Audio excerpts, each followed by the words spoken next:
Hi, and welcome to July 2023 Patreon rewards video. There's some good news and some bad news. The good news is that I've got a little bit of work to do at the studio. I've got a few weeks of work, which is great. The other good news is that I have a little bit of freelance on the side, which is also good because right now the financial situation is kind of bad for us because of the writer's strike. It's really hitting us hard, especially because I've been on hiatus for a month, which meant that we were living off savings for a month, and then the writer's strike happened right when I got back, which means that it messed up all the studio stuff. It's really kind of messed up. So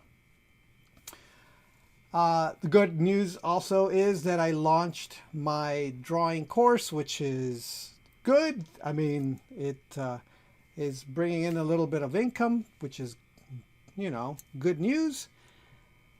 The so that's all the good news. The bad news is that because of the freelance and because I am now also working on the second course, where it's going to be about forms and perspective and things like that, that I'm working on that instead of just doing illustrations. And because of the freelance, I can't really share what I've been working on most of the week. I can't really share, most of the month, I can't really share that because it's somebody else's thing that is a little bit more, I don't know if I should say private, but it's not for public consumption, at least not until I'm done with it. And because I'm doing course stuff and because I'm doing freelance, my own personal drawing stuff basically practically is non-existent because I'm just so busy trying to get the work stuff, the stuff that's kind of hopefully bringing in some income, that's getting all my attention. So all that to say that there isn't a whole lot that I'm going to be sharing this month, but there is some, and then I will talk a little bit about that. So let's begin with this month's Patreon postcard, which I did have time to do, so hooray.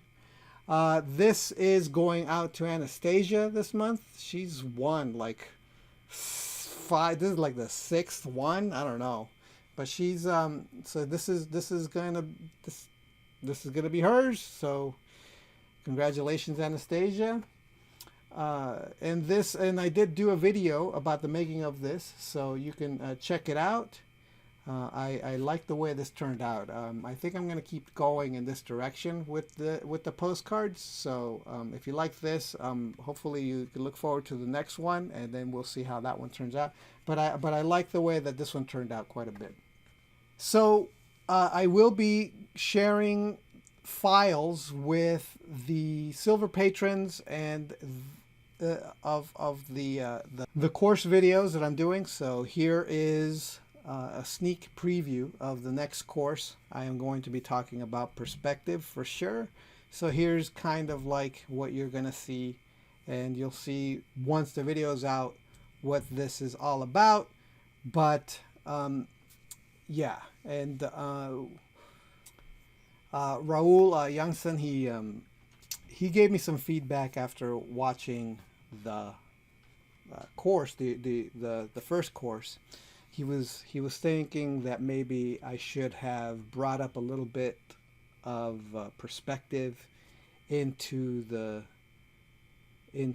lesson, and I really did consider it for a long time before I actually did the lesson of adding perspective. But the problem with doing the perspective is it kind of went against the purpose of the course, which was actually working within a flat graphic plane, just kind of breaking up the picture plane, not really talking about space all that much, just observing and breaking things down to a certain extent, and that's what. So what I'm probably gonna do is I'm going to drop the perspective section of this video section that I'm doing. I'm thinking about doing this as a bonus in the first lesson, kind of like a preview to the second part, which is going to be about primitives, because that's all going to be about space. That's all going to be about structure and construction and breaking up and creating the illusion of space. Like I said, the sketch one, I didn't think that was. I didn't want to go there because the illusion of space stuff was going to be in the second lesson, not in the first. But there is a certain amount of perspective thinking that needed to be done and does need to be done when you're sketching. And so maybe I'll add it as a bonus at the end, as a preview to the second course or the second lesson. So I'll work around. I'll think about it, and then I'll see about how I'm going to incorporate that as a bonus. So that's what. So you'll probably see this, right, like in that lesson. But I am working on the other course, and it's really, really involved. It's going to be it seems to me like it's going to be even longer than the first lesson, which the first lesson was never meant to be as long as it was, and this one's going to be even longer, which is kind of annoying to me. It's annoying that it's going to be longer, because I wanted them to be a little bit more concise. But the more I talk about it, the more I break things down into tiny bite-sized chewable chunks, the longer the lessons become, because they need to be broken down so small that they need to, so that people can really learn these things, like, because I don't want to skip over anything. I want to make sure that I'm as thorough as possible so that the information is as good as possible. So I did this drawing for the course and for the website, so that when you go to level 2, you'll see this drawing. And here is just the pencil draw. This is, just the line drawing of Brush Lee here, and here's it's a spoof off of the 36 Chambers of Shaolin movie poster. So it's a little weird, because if you don't get the reference, it's kind of like an odd pose, and it makes no real sense. But it's totally meant to be a spoof off of the pose of the guy on the poster of the 36 Chambers of Shaolin. So that was this kind of like this gag that I kind of did, but I did it fairly quickly, and this was like the one drawing that I did that I really could share. By the way, I'm gonna before I continue, I will share. I'm gonna go in here and I'm gonna just really quickly show you what the assets that I was building for the client that I was working for. This is these are the illustrations I was doing for the client. So like this is not the actual picture. This was just the assets that I was working on. So like as you can tell, these things are a little bit. They're not quite what you may have. They're not like illustrations. I was making symbols basically. So again, this is not even. This is just the pieces. This is not actually the illustration once I put it all together. But I just wanted to give you a little bit of a sneak peek at the job, so that you could see that I was doing other things. They're not even fancy things, but that's what I was doing. Okay, so this, since I drew this thing here, and as you know that I have Stable Diffusion, which is the AI an AI image program. Well, one of the things that Stable Diffusion has gotten is a sub-program, a sub-app within the program called ControlNet. And one of the ControlNet controls, the ControlNet is meant to kind of be the thing that helps the program get you more control over the results that you want. And one of the things that I was complaining about earlier when I first started playing with Stable Diffusion was that when I would input my own drawing and I would like it to paint my drawing, right? It would recreate the drawing completely from scratch. It wouldn't keep my drawing and then add color to it. It would just change it to something totally different. And what I really wanted was I wanted to be able to input my drawing and then just have the computer color it, so I didn't have to save me time, because even though I can do it, it's just really time consuming. But if the program can paint my drawing or color my drawing, then it would save me time. Well, it turns out that ControlNet actually did a thing that would actually do that. It would color a drawing. So I downloaded it and I kind of experimented with some rough drawings, but what I really wanted to do was to take a final finished line drawing like this one, and I wanted to color it. So I did an experiment for a few hours just to see if I could take this, put it into Stable Diffusion, have Stable Diffusion color the drawing. And it worked, sorta. It did give me a colored version, but it did mess up the line art. It didn't redraw the line art. It just messed it up. Like, it wasn't really preserving the line drawing. It blurred it and kind of almost got rid of it. But it gave me color. So I decided to take the color and then put it underneath like a cell.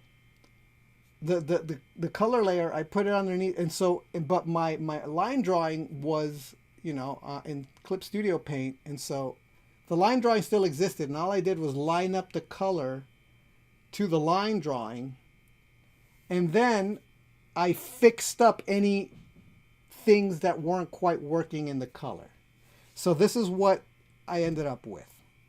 So, and of course there was a ton of thrown out versions of the color that was totally off and broken and messed up.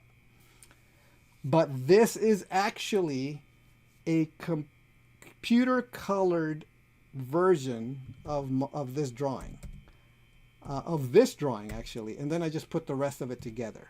So this color is, I would say, 90% computer and 10% me, because I had to fix it. Like this white, it gave me some, I don't know what, I forgot what it was, but I didn't like it, so I got rid of it.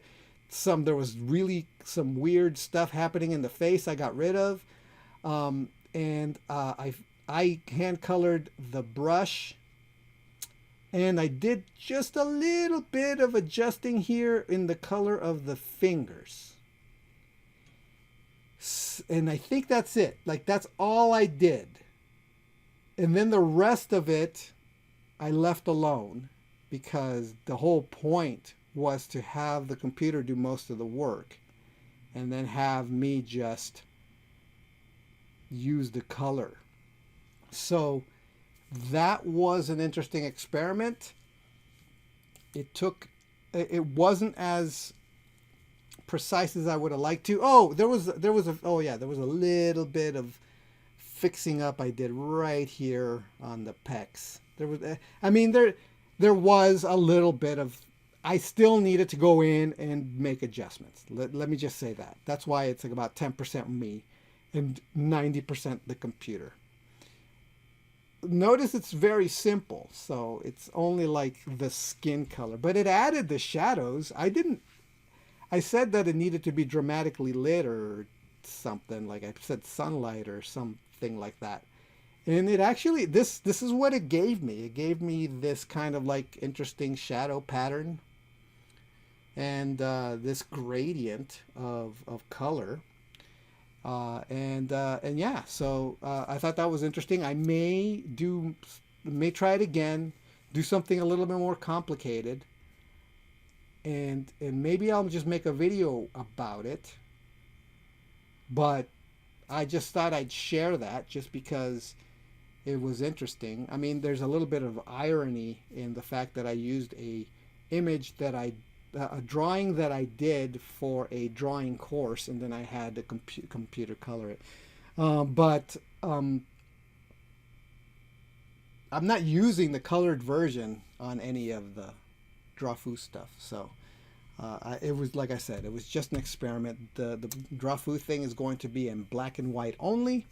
And there's a reason for that. It's just because I think that works better. I think that because I think the poster was also in black and white anyway, the movie poster. So I thought I'd just like go for it and just do the black and white image. Okay, so that's it for this month's Patreon rewards. Thank you for your support. It's really helping, especially now in this kind of like this whole writer strike thing that's really screwing us up financially. But thank you so much for your support. I really, really appreciate it. And I will talk to you next time. All right, bye. So I'm happy to announce that I now have a new drawing lesson called Drawfoo Guide to Sketching and Gesture Foundations. It's the beginning of the level 2 information that people have been asking me for the drawing website, which will teach you where to start drawing, what to draw when you draw, how to draw from observation, how to draw from imagination, how to draw what you envision, and how to discover what you ought to envision if you don't have anything specific in mind. So if you find any of this interesting, you could follow the link that you see, or you can go to thedrawingwebsite.com, look under level 2, and you'll find a link there.